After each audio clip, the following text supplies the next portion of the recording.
তো দেখো আমাদের কোয়েশ্চেনটা পুরোটা আমি লিখে দেখাচ্ছি। A binary tree T has n leaf nodes, একটা বাইনারি ট্রি আছে টি যার এন খানা লিফ নোড আছে। তাহলে আমাদের number of nodes of degree two in the tree is কত? তো তাহলে তোমার ডিগ্রি টু এর মানে নোড কটা যাদের ডিগ্রি টু? তো দেখো আমাদের এন খানা লিফ নোড, তার মানে আমি ধরে নিচ্ছি লেটসে আমাদের এন এর ভ্যালু 4।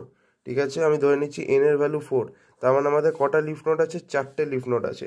তো আমি একটা কাজ করছি, এরকমভাবে বানিয়ে নিচ্ছি 1 2 3 4। ঠিক আছে, এরকম বানিয়ে নিলাম। এবার আমি এই দুটোকে মার্জ করছি।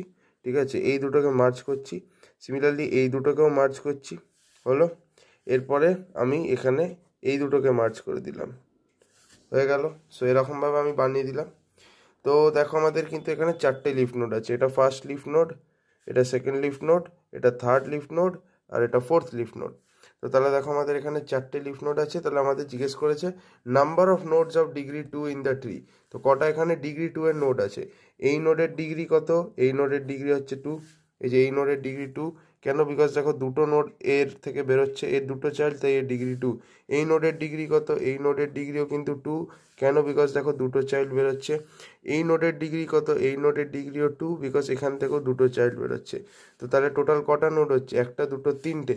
তাহলে তিনটে এমন নোড হচ্ছে যাদের ডিগ্রি হচ্ছে 2, তাই তো?